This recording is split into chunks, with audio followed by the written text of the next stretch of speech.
എൻ്റെ പേര് ഗോപകുമാർ PR. ഞാൻ പട്ട എക്സിക്യൂട്ടീവ് ഹോസ്പിറ്റലിലെ ഡയാലിസിസ് യൂണിറ്റിൻ്റെ മാനേജരാണ്. ഞാൻ ഇന്നിവിടെ പറയാൻ പോകുന്നത് ഡയാലിസിസ് പേഷ്യൻസിനുള്ള ആക്സസിനെ കുറിച്ചാണ്.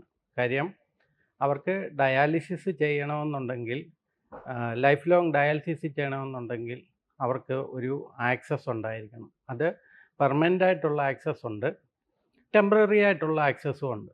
അപ്പം ഡയാലിസിസ് പേഷ്യൻറ്റിന് കണ്ടിന്യൂറ്റി ഉള്ളതാണെങ്കിൽ അതിന് നമുക്ക് പെർമനൻ്റ് ആക്സസ് തന്നെ വേണം. അതിന് നമ്മൾ AV ഫിസ്റ്റുല എന്നാണ് പറയുന്നത്. അത് നമുക്ക് ഈ പേഷ്യൻസിൻ്റെ കയ്യിൽ, ഇപ്പം കൂടുതലും ആൾക്കാർക്ക് നമ്മൾ പേഷ്യൻസിന് ചെയ്യുന്ന ഇടത് കയ്യിലായിരിക്കും. ഇടത് കയ്യിൽ നമ്മുടെ റിസ്റ്റിൻ്റെ അവിടെ ആയിട്ടായിരിക്കും കൂടുതലും ചോയ്സ് കൊടുക്കുന്നത്. അത് നമ്മളുടെ റേഡിയൽ ആർട്ടറിയും സെഫാലിക് വെയിനും കൂടെ ജോയിൻ ചെയ്യുന്ന ഒരു സർജറിയാണ്.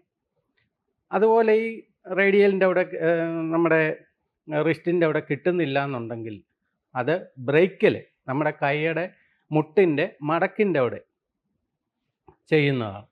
അത് ബ്രേക്കൽ ആർട്ടറിയും സെഫാലിക് വെയിനുമാണ്, ബ്രേക്കോസെഫാലിക് എന്ന് പറയും.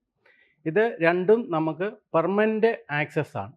ഇത് ഏകദേശം ഒരു 4 തൊട്ട് 6 ആഴ്ച വരെ കഴിഞ്ഞെങ്കിൽ നമുക്ക് ഈ ജോയിൻ ചെയ്യുന്ന രക്തനാളങ്ങൾ നമുക്ക് അത് ഡെവലപ്പ് ചെയ്ത് കിട്ടത്തുള്ളൂ.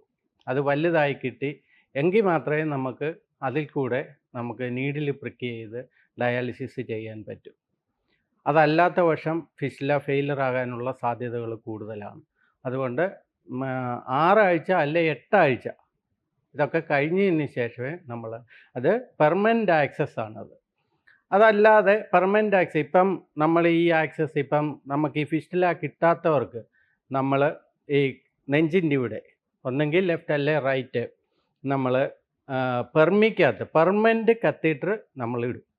പെർമനൻ്റ് കത്തീറ്റർ യൂസ് ചെയ്യുന്ന അതും ഇതുപോലെ നമ്മൾ നന്നായിട്ട് എപ്പോഴും നല്ല ഹൈജീനിക്കായിട്ട് ചെയ്യുകയാണെന്നുണ്ടെങ്കിൽ ഒരു കുഴപ്പമില്ലാതെ പേഷ്യൻസിന് അത് മുന്നോട്ട് കൊണ്ടുപോകാൻ പറ്റും. കാര്യം അൺസ്റ്റെറൈലായിട്ട് യൂസ് ചെയ്തെങ്കിൽ മാത്രമേ പേഷ്യൻ്റ് ഇൻഫെക്ഷൻ ഉണ്ടാകാനുള്ള സാധ്യതകളുള്ളൂ. അതല്ല, നല്ല സ്റ്റെറൈൽ ടെക്നിക്കിൽ തന്നെ നമ്മളത് പെർമിക്കകത്ത് നമ്മൾ യൂസ് ചെയ്യുകയാണെന്നുണ്ടെങ്കിൽ ഒരു കുഴപ്പമില്ലാതെ തന്നെ പേഷ്യൻസിന് അത് മുന്നോട്ട് പോകാൻ. നമ്മളിത് കഴിഞ്ഞിട്ട്, ഡയാലിസിസ് കഴിഞ്ഞിട്ട് അതിനകത്ത് ഫ്രഷ് കപ്പാരി ലോക്ക് ചെയ്ത് നമ്മൾ പ്ലാസ്റ്റിക് കോട്ടിംഗ് ഉള്ള സ്റ്റിക്കറുണ്ട്, അത് വെച്ച് നമ്മൾ കവർ ചെയ്താണ് നമ്മൾ വിടുന്നത്. അത് ഫിക്സോമോൾ ട്രാൻസ്പെറൻ്റ് എന്ന് പറഞ്ഞ ഒരു സ്റ്റിക്കറാണ്. അതെടുത്ത് നമ്മൾ ഒട്ടിച്ച് നമ്മൾ വിടുകയാണ്. അതാണ് നമ്മൾ പെർമനൻ്റ് ആക്സസ് ഉള്ളത്. പിന്നെ ടെമ്പററി ആക്സസ് എന്ന് പറയുന്നത്, നമ്മളിപ്പം ഒരു പേഷ്യൻ്റ് എമർജൻസി വന്ന് കഴിഞ്ഞ് കഴിഞ്ഞാൽ നമുക്ക് കഴുത്തിലൊരു ട്യൂബ് ഇട്ട് പെട്ടെന്നൊരു ഡയാലിസിസ് ചെയ്ത്, കാര്യം പേഷ്യൻ്റ് അത്രയും സിക്കാണെന്നുണ്ടെങ്കിൽ നമുക്ക് കഴുത്തിലൊരു ട്യൂബ് ഇടുക. അത് ഇൻറ്റേർണൽ ജുഗുലാർ വെയിൻ എന്ന് പറയും, IJV, അതിട്ട് നമ്മൾ ചെയ്യുക. അതല്ലെങ്കിൽ ഫീമോറൽ, നമ്മുടെ കാലിൻ്റെ തുടയുടെ അവിടെ ട്യൂബ് ഇട്ട് ചെയ്യുക. ഇതൊക്കെയെന്ന് പറയുന്നത് ടെമ്പററി ആക്സസ് ആണ്.